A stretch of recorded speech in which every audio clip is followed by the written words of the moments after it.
Assalamualaikum warahmatullahi wabarakatuh. Perkenalkan, saya Selviana Anggitasari dengan NPM 2513024001. Saya dari Prodi Pendidikan Biologi kelas A, dan di sini saya akan menjelaskan materi mengenai administrasi laboratorium pendidikan biologi. Administrasi laboratorium merupakan aspek yang sangat penting dalam menunjang kelancaran kegiatan pembelajaran dan penelitian di bidang biologi. Pengelolaan administrasi tidak hanya berkaitan dengan pencatatan, tetapi juga mencakup pengaturan alat dan bahan, perencanaan pengadaan, pemeliharaan peralatan, serta penjadwalan penggunaan laboratorium. Dengan sistem administrasi yang baik, seluruh kegiatan praktikum dapat berlangsung secara terarah, efisien, dan sesuai dengan tujuan pembelajaran. Selain itu, melakukan administrasi dapat memudahkan pengawasan terhadap penggunaan alat dan bahan, sehingga dapat mengurangi risiko kehilangan, kerusakan, maupun pemborosan. Administrasi laboratorium juga berperan penting dalam menjaga keselamatan kerja. Setiap penggunaan alat dan bahan, khususnya bahan kimia, harus dilakukan berdasarkan prosedur yang jelas dan terdokumentasi dengan baik. Hal ini bertujuan untuk meminimalkan potensi terjadinya kecelakaan di laboratorium. Selain itu, melalui pencatatan yang sistematis, proses pemeliharaan dan kalibrasi alat dapat dilakukan secara berkala, sehingga alat tetap dalam kondisi optimal. Dengan demikian, administrasi yang baik tidak hanya meningkatkan efisiensi, tetapi juga menjamin keamanan serta keberlanjutan penggunaan fasilitas laboratorium. Laboratorium memiliki peran yang sangat penting dalam pembelajaran biologi karena menjadi sarana bagi mahasiswa untuk memperoleh pengalaman belajar secara langsung. Melalui kegiatan praktikum, mahasiswa tidak hanya memahami konsep secara teoritis, tetapi juga dapat mengamati dan membuktikan konsep tersebut melalui eksperimen. Hal ini sangat membantu dalam memperdalam pemahaman terhadap materi yang bersifat kompleks, seperti proses biologis, struktur sel, maupun interaksi makhluk hidup dengan lingkungannya. Selain itu, kegiatan di laboratorium juga berfungsi untuk mengembangkan keterampilan ilmiah mahasiswa. Mahasiswa dilatih untuk melakukan pengamatan secara teliti, mengumpulkan dan menganalisis data, serta menarik kesimpulan berdasarkan hasil eksperimen. Proses ini secara tidak langsung juga melatih kemampuan berpikir kritis, sistematis, dan logis. Di samping itu, praktikum yang dilakukan secara berkelompok turut mendorong mahasiswa untuk bekerja sama, berkomunikasi, dan berkoordinasi dengan baik. Oleh karena itu, laboratorium tidak hanya berperan dalam meningkatkan pemahaman akademik, tetapi juga dalam membentuk keterampilan praktis dan sosial yang sangat dibutuhkan dalam dunia kerja. Nah, lalu kita masuk pada materi teori dasar administrasi laboratorium. Administrasi laboratorium merupakan suatu sistem pengelolaan yang terstruktur dan menyeluruh terhadap seluruh kegiatan dan sumber daya yang ada di dalam laboratorium. Kegiatan ini tidak hanya terbatas pada pencatatan atau dokumentasi saja, tetapi juga mencakup proses perencanaan, pengorganisasian, pelaksanaan, pengawasan, hingga evaluasi terhadap seluruh aktivitas laboratorium. Tujuan utama dari administrasi laboratorium adalah untuk memastikan bahwa kegiatan pembelajaran dan penelitian dapat berjalan secara efektif, efisien, tertib, dan aman sesuai dengan standar yang telah ditetapkan. Dalam tahap perencanaan, administrasi laboratorium berperan dalam menentukan kebutuhan alat, bahan, serta jadwal penggunaan laboratorium berdasarkan kegiatan praktikum yang akan dilakukan. Perencanaan yang baik memungkinkan pengelolaan laboratorium untuk mempersiapkan segala kebutuhan secara tepat sehingga tidak terjadi kekurangan maupun kelebihan sumber daya. Selanjutnya, dalam tahap pengorganisasian, dilakukan pembagian tugas dan tanggung jawab yang jelas antara pihak-pihak yang terlibat seperti dosen, laboran, dan mahasiswa agar setiap kegiatan dapat terlaksana dengan koordinasi yang baik. Administrasi laboratorium juga mencakup pengelolaan alat dan bahan secara sistematis. Setiap alat dan bahan harus didata dalam inventaris laboratorium, dilengkapi dengan informasi yang jelas mengenai jumlah, kondisi, serta lokasi penyimpanan. Pencatatan ini sangat penting untuk memudahkan pengawasan dan pengendalian penggunaan, serta sebagai dasar dalam pengambilan keputusan terkait pengadaan maupun perawatan. Selain itu, pengelolaan bahan dan praktikum, terutama bahan kimia, harus dilakukan dengan memperhatikan aspek keamanan dan penyimpanan yang sesuai dengan karakteristik masing-masing bahan. Dari segi pelaksanaan dan pengawasan, administrasi laboratorium memastikan bahwa seluruh kegiatan praktikum berjalan sesuai dengan prosedur yang telah ditetapkan, termasuk standar operasional prosedur atau SOP, dan aturan keselamatan kerja. Pengawasan dilakukan untuk meminimalkan kesalahan penggunaan alat, mencegah kecelakaan, serta menjaga ketertiban selama kegiatan berlangsung. Selain itu, kegiatan evaluasi juga menjadi bahan yang penting dalam administrasi laboratorium, yaitu dengan menilai efektivitas penggunaan alat dan bahan, serta mengevaluasi kerja pengelolaan laboratorium secara keseluruhan. Aspek lain yang tidak kalah penting adalah pengelolaan anggaran. Administrasi laboratorium harus mampu mengatur penggunaan dana secara bijaksana, mulai dari pengadaan alat dan bahan, perawatan peralatan, hingga kebutuhan operasional lainnya. Dengan adanya pengelolaan anggaran yang baik, laboratorium dapat memenuhi seluruh kebutuhannya tanpa terjadi pemborosan, serta dapat menjaga keberlanjutan operasional dalam jangka panjang. Pengelolaan sumber daya merupakan salah satu aspek utama dalam administrasi laboratorium yang mencakup pengaturan alat, bahan, serta tenaga kerja. Sumber daya ini harus dikelola secara optimal agar seluruh kegiatan praktikum dan penelitian dapat berjalan dengan lancar. Dalam hal ini, pengelolaan alat diperlukan sistem inventaris yang jelas untuk mengetahui jumlah, kondisi, serta lokasi penyimpanan setiap peralatan. Perawatan alat juga harus dilakukan secara rutin melalui pembersihan, pengecekan, dan kalibrasi agar alat tetap berfungsi dengan baik dan memiliki umur pakai yang lebih panjang. Sementara itu, bahan praktikum, khususnya bahan kimia, harus dikelola dengan memperhatikan cara penyimpanan, masa berlaku, serta tingkat keamanannya. Selain itu, pengelolaan sumber daya manusia juga menjadi bagian yang tidak kalah penting.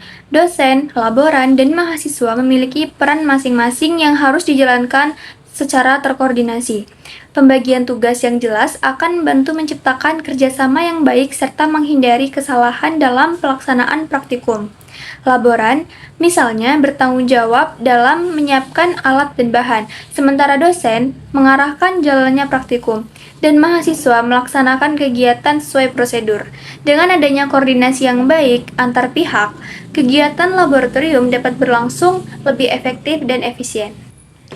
Pengelolaan waktu juga merupakan aspek penting dalam administrasi laboratorium.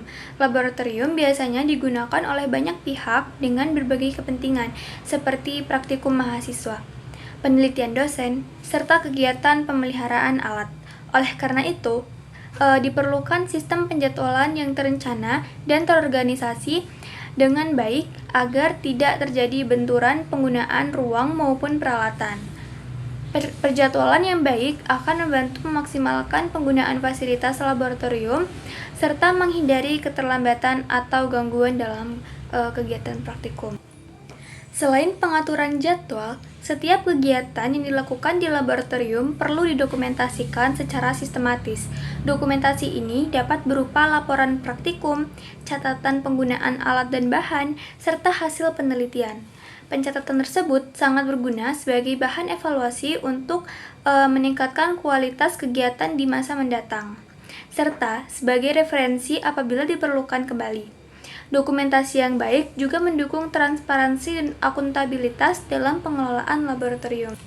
Aspek penting lainnya adalah pengelolaan kegiatan laboratorium yang harus memperhatikan keselamatan kerja. Laboratorium biologi seringkali melibatkan penggunaan bahan kimia berbahaya dan alat yang memerlukan keterampilan khusus. Oleh karena itu, setiap kegiatan harus mengikuti standar operasional prosedur atau SOP yang telah ditetapkan. Penggunaan alat pelindung diri atau APD seperti jas laboratorium, sarung tangan, dan masker wajib diterapkan untuk meminimalkan risiko kecelakaan. Selain itu, Pengguna laboratorium juga perlu diberikan pemahaman mengenai prosedur keselamatan, termasuk cara penanganan bahan berbahaya dan tindakan darurat jika terjadi kecelakaan. Lalu, materi yang selanjutnya adalah prinsip-prinsip administrasi yang efektif. Keteraturan, keterbukaan, dan akuntabilitas merupakan 3 prinsip utama yang sangat penting dalam mewujudkan administrasi laboratorium yang efektif. Keteraturan berkaitan dengan bagaimana seluruh kegiatan laboratorium disusun dan dilaksanakan secara sistematis serta terencana. Dengan adanya keteraturan, setiap proses seperti penggunaan alat dan bahan, penjadwalan praktikum, hingga perawatan peralatan dapat berjalan dengan tertib tanpa menimbulkan kebingungan atau tumpang tindih kegiatan. Keteraturan juga mencerminkan adanya standar kerja yang jelas. Setiap individu yang terlibat di laboratorium dapat memahami alur kegiatan yang dilakukan. Hal ini sangat penting untuk menciptakan lingkungan kerja yang kondusif, efisien, dan minim kesalahan. Selain keteraturan, keterbukaan menjadi prinsip yang tidak kalah penting dalam administrasi laboratorium. Keterbukaan mencakup transparansi dalam komunikasi antar pihak yang terlibat, seperti dosen, laboran, dan mahasiswa, informasi mengenai prosedur penggunaan alat, tata cara penanganan bahan kimia, jadwal kegiatan, serta aturan keselamatan kerja harus disampaikan secara jelas dan mudah dipahami oleh semua pengguna laboratorium. Dengan adanya keterbukaan, potensi kesalahan akibat kurangnya informasi dapat diminimalkan. Selain itu, keterbukaan juga mencakup transparansi dalam pengelolaan anggaran dan peralatan pelaporan kegiatan. Prinsip berikutnya adalah akuntabilitas, yaitu bentuk tanggung jawab setiap individu terhadap tugas dan peran yang diemban dalam kegiatan laboratorium. Akuntabilitas menuntut adanya pencatatan yang jelas dan rinci terkait penggunaan alat, bahan, serta hasil kegiatan praktikum maupun penelitian.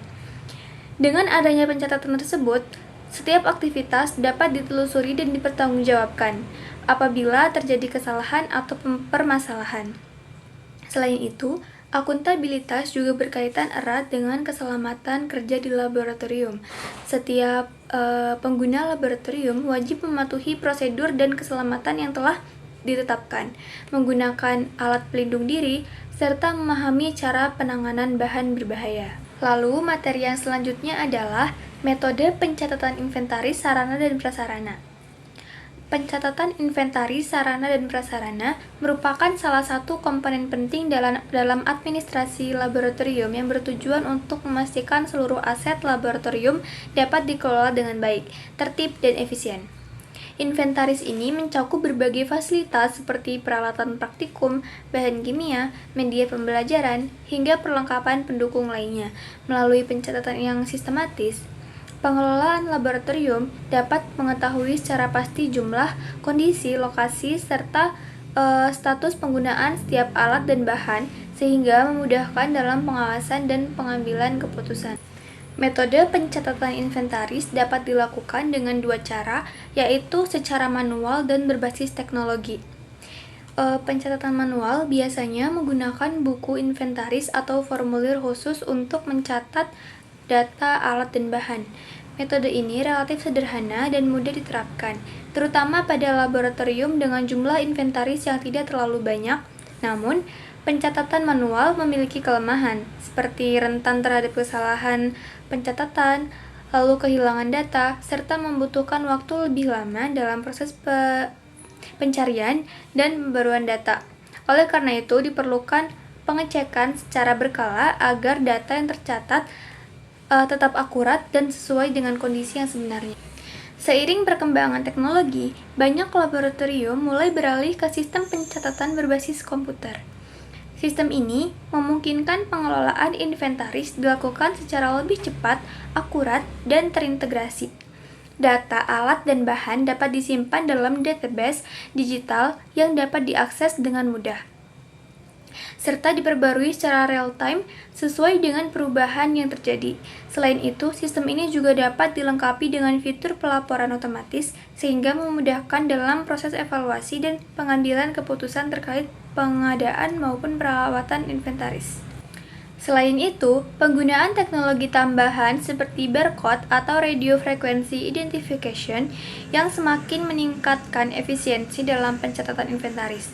Dengan sistem ini, setiap alat dan bahan dapat diberi kode khusus yang memudahkan proses pelacakan, pencatatan yang keluar masuk, serta audit inventaris. Teknologi ini juga membantu mengurangi resiko kehilangan atau penyalahgunaan alat karena setiap pergerakan inventaris dapat terpantau dengan lebih akurat. Materi yang selanjutnya adalah sistem pengkodean alat dan bahan. Sistem pengkodean alat dan bahan merupakan bagian penting dalam administrasi laboratorium, khususnya dalam proses inventarisasi dan pengelolaan aset. Pengkodean ini bertujuan untuk memberikan identitas khusus pada setiap alat dan bahan yang ada di laboratorium, sehingga memudahkan dalam proses identifikasi, pencatatan, pelacakan, serta pengawasan kondisi barang. Dengan adanya sistem pengkodean yang terstruktur, pengelola laboratorium dapat mengetahui secara cepat informasi terkait suatu item tanpa harus melakukan pengecekan secara manual yang memakan waktu. Pada umumnya, sistem pengkodean dilakukan menggunakan metode alfanumerik, yaitu kombinasi huruf dan angka yang disusun berdasarkan kategori tertentu. Kode tersebut biasanya mencerminkan jenis alat atau bahan, kelompok penggunaan, serta lokasi penyimpanan. Sebagai contoh, huruf awal dapat menunjukkan jenis barang, misalnya alat gelas atau bahan kimia. Sedangkan angka dapat menunjukkan nomor urut atau lokasi penyimpanan. Dengan sistem ini, setiap item memiliki kode yang unik sehingga tidak terjadi kesamaan atau kekeliruan dalam pencatatan. Selain itu, pengkodean yang sistematis juga memudahkan dalam penyusunan data inventaris serta pencarian kembali barang yang dibutuhkan. Sistem pengkodean juga memiliki peran yang sangat penting dalam pengelolaan bahan kimia. Setiap bahan kimia perlu diberi kode yang memuat informasi penting seperti jenis bahan, tingkat bahaya, serta cara penyimpanan yang sesuai. Informasi ini sangat diperlukan untuk menjaga keselamatan kerja di laboratorium, mengingat banyak bahan kimia yang bersifat berbahaya jika tidak ditangani dengan benar. Dengan adanya kode yang jelas, pengguna laboratorium dapat dengan mudah mengenali karakteristik bahan dan mengikuti prosedur penanganan yang tepat. Materi yang selanjutnya adalah perencanaan pengadaan alat dan bahan. Perencanaan pengadaan alat dan bahan merupakan salah satu tahapan penting dalam manajemen laboratorium yang bertujuan untuk memastikan ketersediaan sumber daya sesuai dengan kebutuhan kegiatan. Proses ini tidak hanya berfokus pada pembelian, tetapi dimulai dari analisis kebutuhan yang matang berdasarkan jenis praktikum, jumlah pengguna, frekuensi penggunaan, serta kondisi stok yang tersedia. Dengan perencanaan yang tepat, laboratorium dapat menghindari kekurangan maupun kelebihan persediaan yang berpotensi menghambat kegiatan atau menyebabkan pemborosan. Dalam proses perencanaan, aspek kualitas menjadi pertimbangan utama. Alat dan bahan yang akan dibeli harus memenuhi standar yang sesuai dengan kebutuhan praktikum maupun penelitian. Selain itu, siklus hidup alat juga perlu diperhatikan, seperti daya tahan, kemudahan perawatan, serta ketersediaan suku cadang. Hal ini penting agar alat yang digunakan dapat berfungsi dalam jangka waktu yang lama dan tidak menimbulkan biaya tambahan akibat kerusakan yang terlalu cepat. Pemilihan pemasok juga harus dilakukan secara selektif dengan mempertimbangkan reputasi, kualitas produk, harga, serta ketepatan waktu pengiriman. Materi selanjutnya adalah jadwal kalibrasi dan pemeliharaan. Pemeliharaan dan kalibrasi alat laboratorium merupakan bagian yang sangat penting dalam menjaga mutu dan keandalan hasil praktikum maupun penelitian.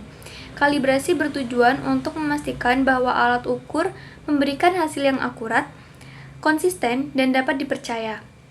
Hal ini sejalan dengan standar internasional yang menekankan pentingnya validitas data dalam kegiatan laboratorium. Apabila alat tidak dikalibrasi secara berkala, maka hasil pengukuran berpotensi mengalami penyimpangan atau bias yang dapat berdampak pada kesalahan analisis, penurunan kualitas penelitian, bahkan risiko terhadap keselamatan kerja.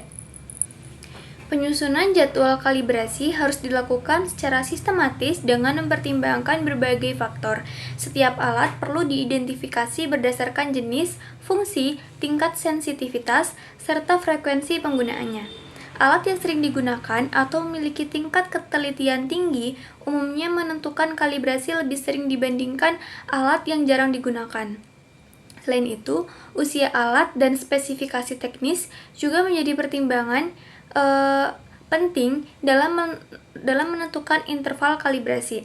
Alat yang sudah lama digunakan biasanya lebih rentan mengalami penurunan kinerja, sehingga perlu mendapatkan perhatian lebih dalam proses pengecekan dan kalibrasi.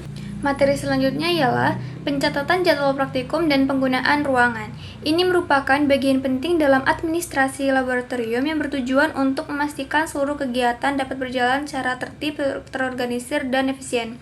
Laboratorium biologi umumnya digunakan oleh banyak mahasiswa dengan berbagai jenis praktikum, sehingga diperlukan sistem penjadwalan yang baik agar tidak terjadi benturan penggunaan ruang, alat, maupun bahan.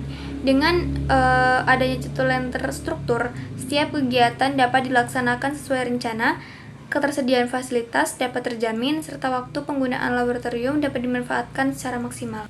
Dalam penyusunannya, jadwal praktikum perlu mempertimbangkan berbagai faktor seperti jenis kegiatan, jumlah peserta, ketersediaan alat, serta kapasitas ruangan. Praktikum yang membutuhkan alat khusus atau fasilitas tertentu seperti mikroskop atau peralatan analisis biasanya diprioritaskan agar tidak terjadi tumpang tindih penggunaan. Selain itu, jumlah mahasiswa juga menjadi pertimbangan penting karena akan menentukan kebutuhan ruang dan alat yang digunakan. Dengan perencanaan berbasis prioritas, penggunaan fasilitas laboratorium dapat diatur secara lebih efektif dan efisien. Materi yang selanjutnya adalah peminjaman dan pengembalian alat. Ini merupakan bagian penting dalam pengelolaan fasilitas laboratorium yang bertujuan untuk menjamin ketersediaan alat, menjaga kondisi peralatan, serta mendukung kelancaran kegiatan praktikum. Sistem ini memastikan bahwa setiap alat dapat digunakan secara tertib, terkontrol, dan sesuai dengan kebutuhan. Dengan adanya pencatatan yang jelas, proses peminjaman dan pengembalian juga dapat meningkatkan akuntabilitas serta meminimalkan risiko kehilangan maupun kerusakan alat. Prosedur peminjaman biasanya diawali dengan pengajuan permohonan oleh mahasiswa atau dosen yang membutuhkan alat. Permohonan tersebut mencakup informasi seperti jenis alat, jumlah yang dibutuhkan, serta waktu penggunaan. Selanjutnya, pengelola laboratorium akan memeriksa ketersediaan alat dan memastikan bahwa alat tersebut dalam kondisi layak pakai. Jika disetujui, data peminjaman akan dicatat dalam sistem administrasi, baik secara manual maupun digital, untuk memudahkan pemantauan dan pengembalian penggunaan alat. Baik, demikian materi yang dapat saya sampaikan. Lebih dan kurangnya saya mohon maaf. Saya akhiri. Wassalamualaikum warahmatullahi wabarakatuh.